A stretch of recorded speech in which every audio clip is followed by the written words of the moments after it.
ciudades, hablo de bares, hablo de jardines, hablo de puentes que unen a la gente corriente y los transforma en algo más que una realidad para convertirlos en eternidad. Ciudadanos de un lugar llamado mundo. Ahora es el momento porque así lo siento. Cuando son las 8 de la mañana, 15 minutos, continuamos aquí en Radio Oriental 96.1 en tu programa Contra Viento y Marea, esta revista informativa y de opinión política que se emite todos los días, de lunes a viernes, de 7 a 9 de la mañana. Nos podés escuchar también a través de la web en www.radioyambae.com y el número de teléfono es el 333-7194. Cualquier comentario puedes hacerlo llegar hasta los estudios de la radio vía telefónica.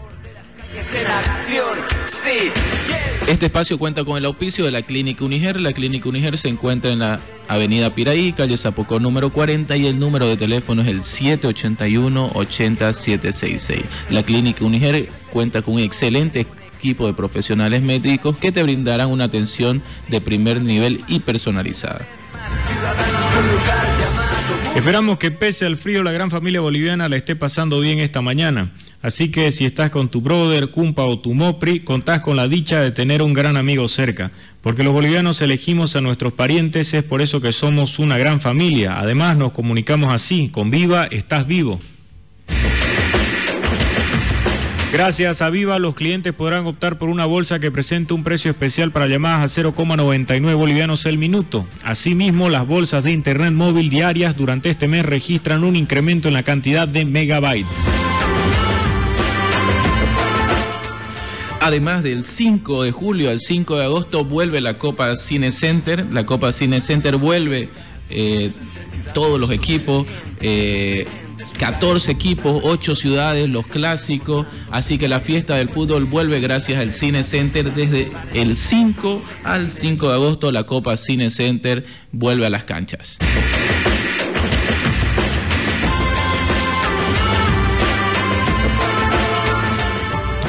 Hace 800 años, el 15 de junio de 1215, el rey Juan Sin Tierra, presionado por la nobleza, firmaba la Carta Magna, un documento de gran trascendencia. Se entiende que hay otros instrumentos de marcada relevancia, pero a partir de ese acto, un gobernante reconoce formalmente los límites en el ejercicio del poder. Desde ese momento se inicia un proceso de consolidación de un sistema político que se basará en un texto constitucional y que pretenderá en definitiva garantizar las libertades fundamentales.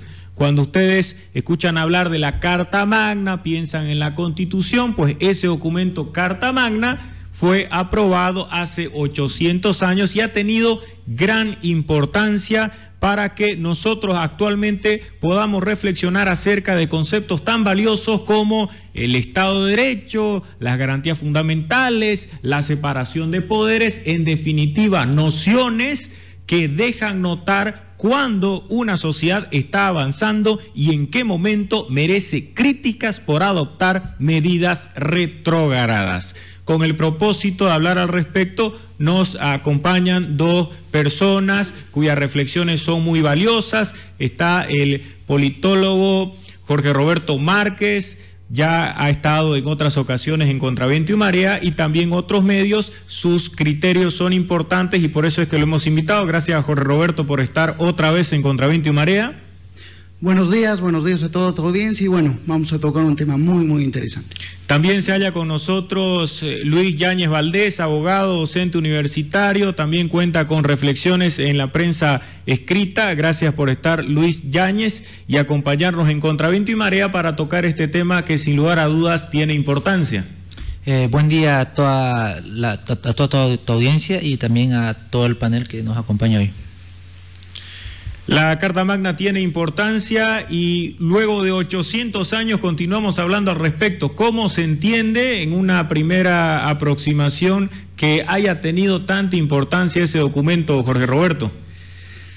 Bueno, la importancia del documento en sí es el colocar límites al poder absolutista del rey, ¿no? Hay que tomar en cuenta que en 1215 había grandes problemas entre normandos y anglosajones, una guerra de poder muy interesante en la cual Juan I también conocido como Juan Sin Tierra, tiene que ceder a ciertos tipos de intereses que las aristocracias le estaban colocando límites a los poderes que tenía, ¿no? Y en esto está la idea de instituir un parlamento, un órgano aparte del rey que debería tomar las decisiones que competen para la administración del Estado como tal. Esto ha tenido, con el paso del tiempo, ejemplos meramente prácticos, ¿no? Ya que las constituciones actuales manejan esta idea de colocar restricciones a los poderes para poder llevar a cabo y desenvolver las cosas administrativas que se llevan dentro de los estados. Aunque la idea es buena porque te da ciertas libertades, lamentablemente hemos visto que hay regímenes, especialmente en el siglo XX, que se han aprovechado de la idea de agarrar esta idea de la Carta Magna y creo que se toma más en los casos de la Constitución, en los cuales la han podido modificar y utilizarla meramente de una forma utilitarista para hacer lo que les ha dado la gana, ¿no? Y estos regímenes son los fascistas o los comunistas, por otro lado. Pero sí, lo más rescatable de la idea de la Carta Magna es de colocar límites al poder y dar a conocer de que sí existen ciertas libertades que el rey, que ningún otro órgano que podamos imaginar puede venir y decirnos qué es lo que debemos hacer y qué no debemos hacer. ¿Cómo se avanzó en este proceso de consolidación de un sistema político que, tal como lo ha destacado Luigi Ferrajoli, entre otros autores, procuraba que se coloquen límites, pero con el objetivo de salvaguardar las libertades individuales, porque eso era lo central? No bastaba solo fijar restricciones, sino también lograr ese objetivo. ¿Cómo ha sido ese proceso de consolidación, Luis, a partir de la Carta Magna, porque no ha sido el único documento que ya permitió contar con el Estado moderno? Bueno, sí, como decías, Enrique, la Carta Magna se podría decir que ha sido una especie de semilla, ¿no?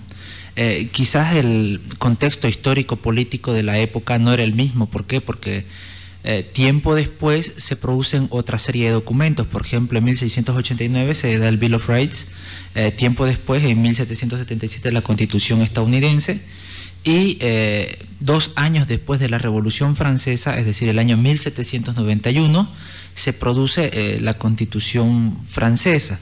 Ahora bien, hay que tomar en cuenta que la Carta Magna en un principio, ¿no?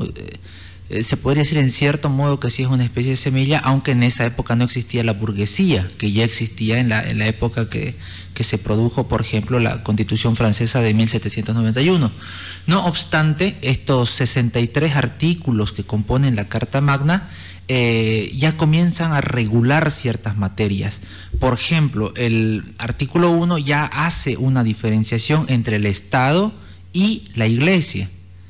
Por otra parte, comienza a normar ciertas materias, por ejemplo, comercio exterior, derecho civil, ¿no? Pero lo más importante es que se ocupa de 2 cuestiones fundamentales. Por una parte, ya existe un inicio de lo que hoy conocemos los juristas como el debido proceso, y por otra parte, la libertad de expresión. Justamente hace un momento nombrabas a Luigi Ferrajoli, ¿no? Para toda la gente que nos escucha, Luigi Ferrajoli es un filósofo, un jurista del siglo XX, ¿no? Él es de origen italiano, y este señor ha consagrado buena parte de su vida a estudiar justamente esto, ¿no? El garantismo. Él define al garantismo como, pone ciertos términos como que se trata de defender, preservar ciertos derechos y garantías de las personas. ¿Contra quién? En posición de que una persona puede ser atacada no solo por sus pares, por otros individuos, sino y por sobre todo por los abusos que puede cometer el Estado, ¿no? Porque, como bien dice Luigi Ferrajoli, los individuos no debemos partir de la idea de que el Estado de por sí es una entidad que nos va a traer beneficios, sino que por el contrario, ¿no? La historia ha podido demostrar de que en muchas ocasiones el Estado genera perjuicios Y no solo eso, sino que comienza a perseguir a los individuos por diversos tipos de motivos, ¿no? Puede haber una persecución judicial por motivos políticos, puede haber una persecución por motivaciones raciales o religiosas, como ha sucedido en diversas épocas. En ese sentido, el día de hoy se pronunció David Cameron, primer ministro británico, sobre la Carta Magna, y habló de el deber de las actuales generaciones de preservar el legado de la Carta Magna. Realmente la Carta Magna recopila la libertad, la justicia, la democracia, el imperio de la ley. Realmente en estos tiempos se preserva estos derechos fundamentales, estos principios de la Carta Magna, o en países como el nuestro vemos que son meramente enunciativos. Bueno, en mi opinión, considero que no existe en el tema político un desarrollo lineal. Por ejemplo, ¿no? Para que la gente entienda que antes estábamos en la fase 1 y hoy estamos en la 10 y de aquí unos años en la 20, ¿no? Como sí es la tecnología, que es obvio que a medida que el tiempo avanza, la tecnología no retrocede, por el contrario, se desarrolla y genera mayores soluciones para nosotros las personas. A diferencia de la tecnología, por hacer una analogía simplemente, yo pienso que los sistemas políticos no funcionan de la misma manera. ¿Por qué? Porque, a ver, démonos cuenta, antes de la Revolución Francesa había un señor inglés, un filósofo, John Locke, que escribe una serie de tratados, ¿no? Entre ellos el segundo tratado sobre el gobierno civil, y este señor ya planteaba la idea de la separación de poderes y que por sobre todo la sociedad tiene el derecho de limitar el poder que tenga el rey. Tiempo después, casi 60 años después, el célebre barón de Montesquieu escribe el espíritu de las leyes, donde ya determina más claramente la separación de los tres poderes, en ejecutivo, legislativo y judicial, y que estos debieran ser independientes. Tiempo después, ya bien entrado el siglo XX, se da la Carta Democrática Interamericana, que es un sistema de protección para nuestro continente, y se definen 5 elementos esenciales de la democracia, entre ellos la separación de los poderes, en particular el poder judicial. Ahora bien, recapitulando todo esto brevemente, se podría concluir que en la actualidad tentaciones totalitarias de algunos políticos nos llevan a situaciones en las cuales no existe la independencia de poderes. Por ejemplo, existe una estadística que hace 13 años atrás ningún juez en Venezuela ha emitido un fallo en contra del Estado venezolano, ¿no? De unos 2.000 o 3.000 procesos judiciales aproximadamente, lo cual es poco creíble, ¿no es cierto? Por otra parte, en Ecuador también existen intenciones totalitarias, están en un proceso de la reelección del señor Correa, y contrariamente a eso, en Colombia el presidente Santos hace lo contrario, él reforma la Constitución con el objeto de no permitir la reelección. Entonces, yo creo que en América Latina existen visiones totalmente opuestas, ¿no? Y veo que hay un grupo de países del Pacífico, la Alianza del Pacífico, que está compuesta por Chile, Perú, Colombia, México, que más allá de las posiciones ideológicas respetan a la independencia de poderes y a la institucionalidad. Y existe otro tipo de países como Bolivia, Ecuador, Nicaragua, Venezuela, que tratan de destruir la institucionalidad y se concentran en erigir imágenes. No por algo un montón de instituciones bolivianas ya no están a cargo de un director institucionalizado, sino que todos son AI, porque el AI está sujeto, el interino está sujeto a que, bueno, si no obedece se va, ¿no es cierto? Así de simple. ¿Por qué, Jorge Roberto, resulta tan difícil que un gobernante pueda, en primer lugar, someterse a lo establecido por las leyes? Una de las secuelas que trajo consigo la Carta Magna fue esta idea de que tanto gobernantes como administrados tenían que ser regidos en cuanto a sus actuaciones por lo establecido por las leyes, lo que se conoce como imperio de la ley. ¿Por qué resulta tan difícil que un gobernante se someta a lo establecido por las leyes y que desde luego acepte que otro órgano del poder público también lleve a cabo sus acciones de fiscalización y hasta que sea posible juzgarlo? ¿Por qué es tan demencial que aquello no se presente, pese a lo sensato de esa idea? Bueno, esto de la Carta Magna, aparte de colocar limitaciones al rey y abrir cierto tipo de libertades para la aristocracia y su tiempo, ha ido evolucionando, ¿no? Y tenemos cosas muy interesantes como ahora se supone que gran parte de los países del mundo siguen ideales liberal democráticos.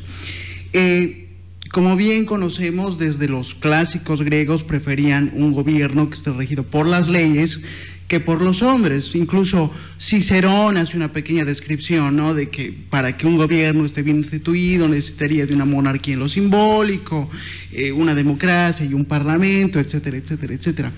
El problema creo que es cultural, ¿no? Todo depende de la cultura y la sociedad de la cual estamos hablando. En el caso de los británicos, los norteamericanos y demás, tienen una mayor apertura hacia los ideales liberales como tal.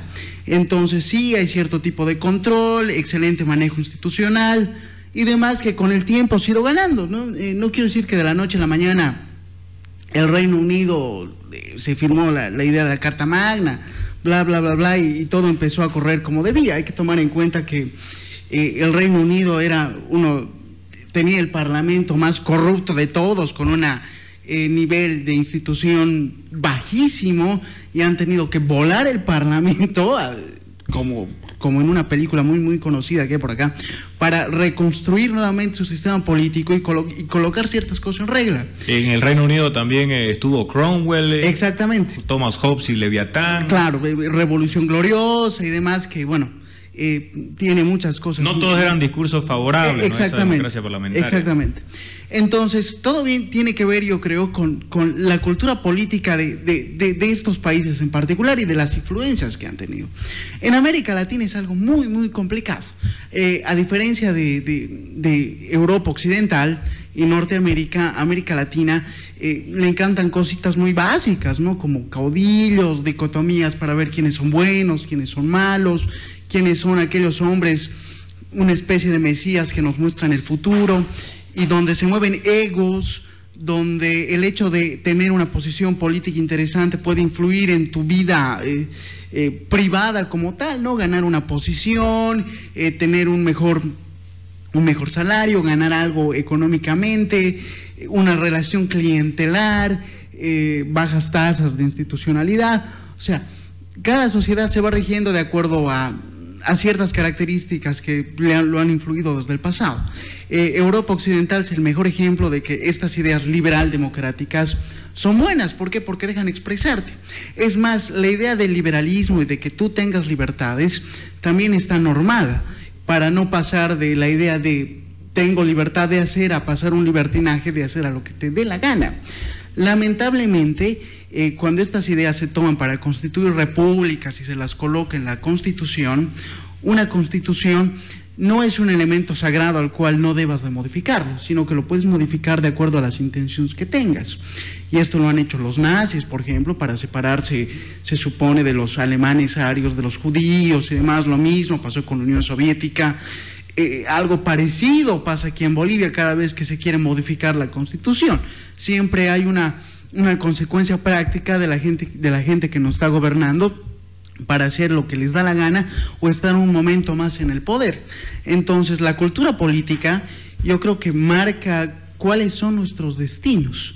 Y en América Latina es algo que desde tiempo de la colonia, incluso un poquito antes, tenemos siempre los mismos problemas: caudillos, peleas internas, no conocemos segundas cabezas de partidos, son ámbitos muy cerrados, casi místicos. En lo que respecta a libertades, hacemos incluso nos pasamos a la idea de libertinaje. Como sociedad, una sociedad informal como es la boliviana, incluso si queremos acatamos las leyes que nos dé la gana, ¿no? Algo que he estado viendo en en televisión y en las noticias de una señora aquí en Santa Cruz que infringe una norma de tránsito y cuando le entregan la multa la señora se enoja, ¿no? Y lo trata mal al funcionario. Entonces, las sociedades son aquellas que ponen en práctica todos estos ideales. Y si tenemos sociedades bajas en educación, en salud, y no les interesa estas cosas del conocimiento y demás cosas que posiblemente sean pesadas y no muy gratas, pues tenemos sociedades informales y desordenadas y tomamos estas ideas para entrar en un libertinaje que puede ser brutal y puede ser muy desordenado y puede terminar en cosas totalmente catastróficas. Convengamos en que varios países tienen constituciones y que hasta Cuba se jacta de contar con un texto constitucional. En 1789 hacía referencia Luis a la Revolución Francesa, a la Declaración de los Derechos del Hombre y del Ciudadano. Ahí ya se trataba de delimitar la idea de constitución. Si es que no existía una separación de poderes, si no había un reconocimiento de los derechos, no se podía asegurar que se tenía una constitución. ¿Cómo es posible actualmente responder a esa famosa pregunta que intentó contestar de manera censurable, crítica y negativa a Ferdinand Lasalle, que es una constitución? Porque la respuesta que da de él debe ser cuestionada. Pero ¿cómo podemos hoy contestar qué es una constitución y cuándo podemos asegurar que un país determinado tiene una constitución en sentido estricto y no un documento que simplemente ha sido forjado para satisfacer los anhelos de poder de un grupo determinado? Primeramente no se debe entender que por una constitución es un documento en el cual establece primariamente las libertades fundamentales y las garantías que los individuos tienen. Porque a diferencia de los países que son totalitaristas, en los países más liberales, primero está el individuo y posteriormente el Estado. En cambio, en algunos países totalitarios, entre ellos Bolivia, tiene una tradición en que primero está el Estado y posteriormente está el individuo, ¿no? Atrás, relegado.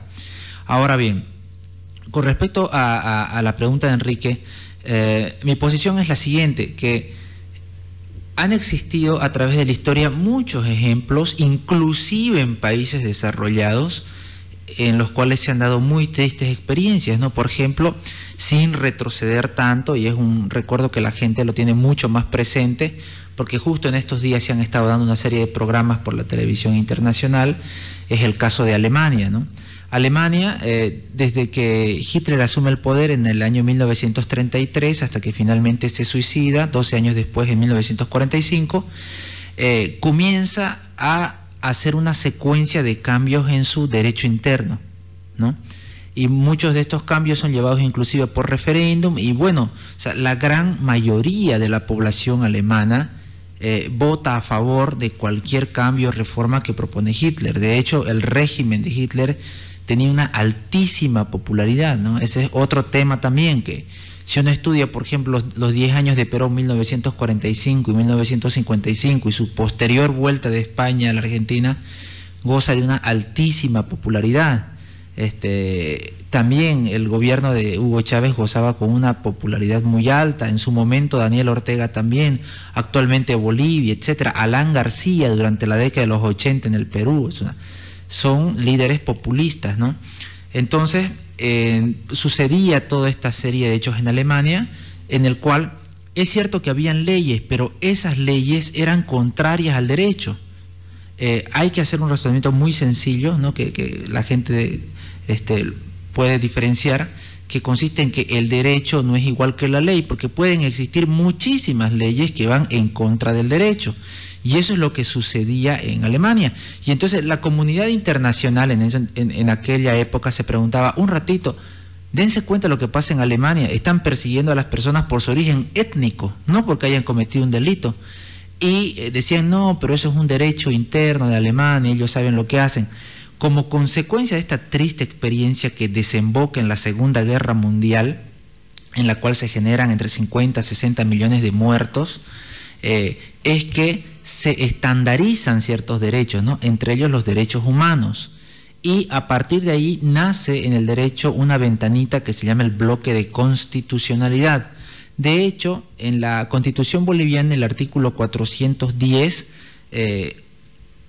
incorpora el bloque de constitucionalidad y abre una ventana en el cual señala que en materia de derechos humanos Bolivia adopta las normas estandarizadas es decir, los tratados que ha firmado no el Estado boliviano, no el gobierno, sino el Estado boliviano anteriormente a este gobierno, ¿no? Y bueno, lo que debiera suceder es que Bolivia respete esos tratados. ¿Quién o qué hace respetar esos tratados? Está convocado así la OEA, ¿no? La Organización de Estados Americanos, que es la organización que se encarga del sistema de protección americana. No obstante, se han dado hechos, por ejemplo en Venezuela, cuando Leopoldo López obtiene un fallo favorable en la Corte Interamericana de Derechos Humanos, que él vuelve a Venezuela con su abogado, y el Poder Judicial venezolano, que a su vez está sometido al Poder Ejecutivo, emite una resolución que señala que ese fallo, que debiera ser vinculante a la Corte Interamericana, es inejecutable. Entonces, la gran pregunta que debemos hacer ya como corolario de esto es decir, ¿cómo hacer cumplir un fallo de la Corte Interamericana de Derechos Humanos tomando en cuenta que no existe fuerza coercitiva, ¿no? a nivel internacional? Tengo una consulta, Jorge Roberto. ¿Por qué en Bolivia se cree que a partir de los cambios constitucionales cambiará nuestra realidad? Porque en la realidad práctica dice otra cosa. Hemos tenido más de 17 cambios constitucionales y seguimos divisando días negros y seguimos viendo irrespeto a los derechos fundamentales, seguimos viendo una falta de independencia de poderes, intromisión del Ejecutivo sobre el Legislativo. Entonces, bueno, Nietzsche lo explica de una manera muy, muy sensata, ¿no? El mayor poder que puede haber sobre la faz de la tierra es que la gente crea. Sé que suena medio que crea y nada más. Sí, lamentablemente sí. La gente cree en estas cosas. No necesariamente tienen que ser reales. El simple hecho de tener el peso de una creencia, de cualquier tipo de creencia, te vuelve incluso hasta dogmático, ¿no? Y siempre hay esta separación entre lo que es estrictamente legal y la legitimidad que le da la gente. Estos cambios constitucionales con la Asamblea Constitucional y demás tiene una alta legitimidad, más allá de que sea legal o no legal el manejo que haya incluso dentro de las leyes del país por el gobierno, es lo muy poco, casi nada le interesa a la gente. Obviamente tenemos que decir que vivimos en una sociedad no sé hasta qué punto ideologizada, sin embargo cree en la propaganda que le da el gobierno central. Y como vivimos en una sociedad acrítica, todas estas cosas que se escuchan, que se ven, que son lanzadas por la propaganda, son creídas por la mayor parte de la gente. Y por eso creemos que estamos mejor que en otras temporadas que ha vivido el país, ¿no? Por ejemplo, ha sido el manejo histórico y propagandístico del MNR tan bueno a partir de la Revolución del 52, que hasta ahora pensamos que todos esos señores antes del gobierno revolucionario eran pues malos, eran tipos terriblemente malos para la historia del país, ¿no? Como Patiño y demás eran tipos malvados. Es Guillermo Frankovich, que tiene un textito donde va explicando estas cosas de la fuerza y el poder que tienen estos mitos y cómo van influyendo en una sociedad. Básicamente es eso, la gente cree sin autocriticarse y ver si realmente estamos bien. Creo que un ejemplo que nos puede servir es cuando estaba renunciando Gonzalo Sánchez de Lozada. La Constitución le daba el poder suficiente como para sacar a las Fuerzas Armadas y colocar el orden dentro del país. Sin embargo, eso era algo legal y la gente ya no lo sentía a Goni como su presidente legítimo. Entonces también hay un aspecto emocional muy, muy interesante. Y al final del día, en eso Nietzsche tiene razón, que el peso de lo que cree la gente tiene más peso sobre la realidad misma, ¿no? Sobre el facto como tal. Cada cual que cree fácilmente aquello que teme o que desea, ¿no? Eso también dice La Fontaine, y es mucho más fácil creer en algo si uno ya desea. Si le ofrecen la felicidad, es mucho más fácil creer cualquier patraña que se inventen los políticos. Hace 800 años se establecía esta limitación al poder en la Carta Magna, y una de las limitaciones más razonables tiene que ver con el tiempo de duración de funciones. No lo hacía en su momento Juan Sin Tierra porque era un rey, pero en una democracia contemporánea se entiende que resulta fundamental limitar el tiempo de funciones. ¿Cuál es el problema, para ir concluyendo, de fondo desde el punto de vista conceptual con la reelección indefinida, Luis, independientemente de que sea Juan Evo Morales Saima, Rafael Correa o cualquier otro individuo de espíritu monárquico? ¿Cuál es el problema conceptual con la reelección indefinida a partir de esto que hemos estado hablando? Bueno, resulta irónico revisar siempre la historia, ¿no? Simón Bolívar, que era una persona tremendamente compleja y que tenía muchas veces posiciones contrarias, él, si mal no recuerdo, creo que es en el Congreso de Angostura, que tiene una frase que dice: es peligroso que un gobernante siga mucho tiempo en sus funciones. ¿Por qué?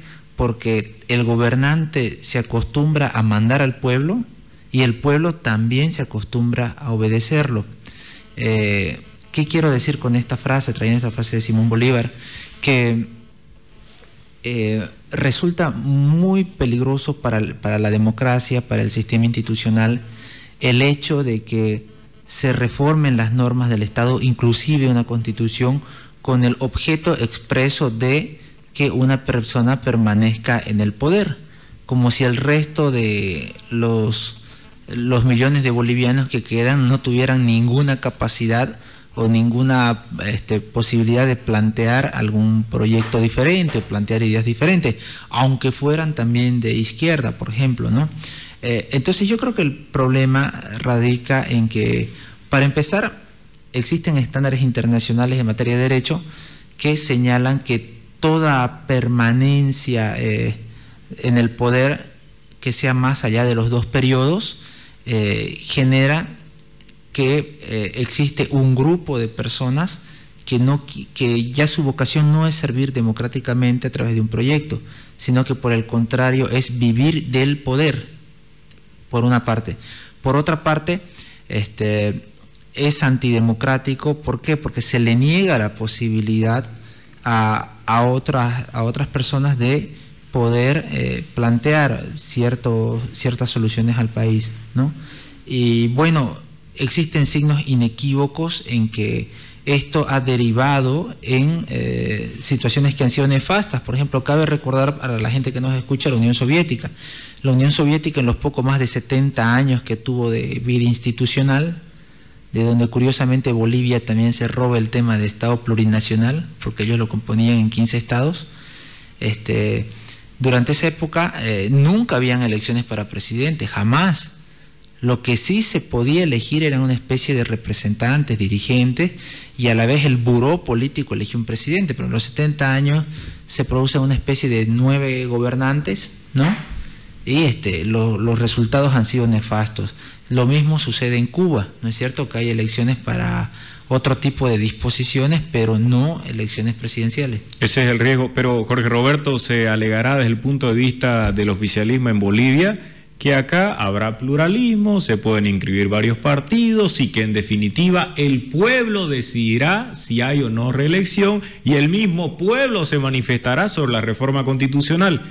¿Qué se puede manifestar frente a ese argumento tan maravilloso del movimiento al socialismo?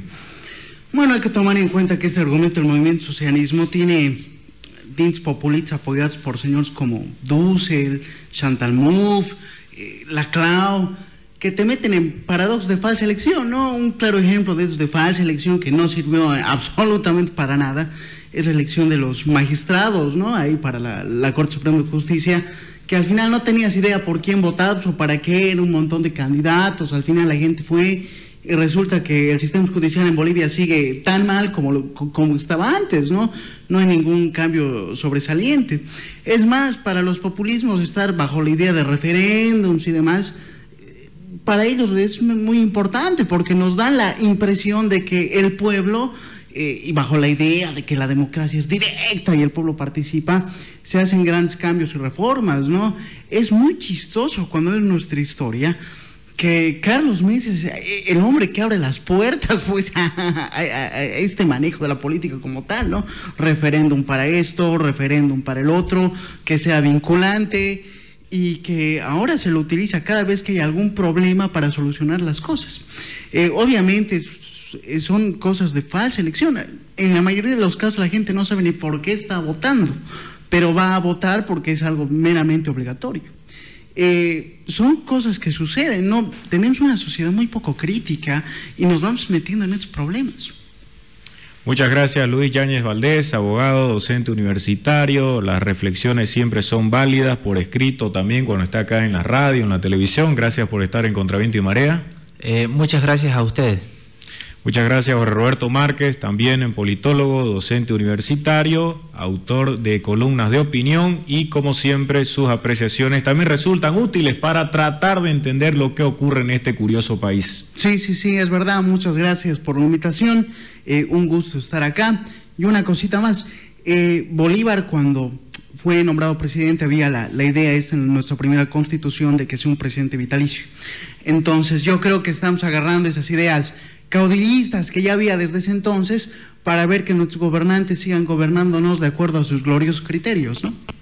Muchísimas gracias, Luis Yáñez, Jorge Roberto Márquez. Este ha sido un diálogo productivo para el programa y para la población. Gracias al auspicio de Viva, del Cine Center y de la Clínica Uniger, nos vamos a ir a un pequeño corte y ahora volvemos.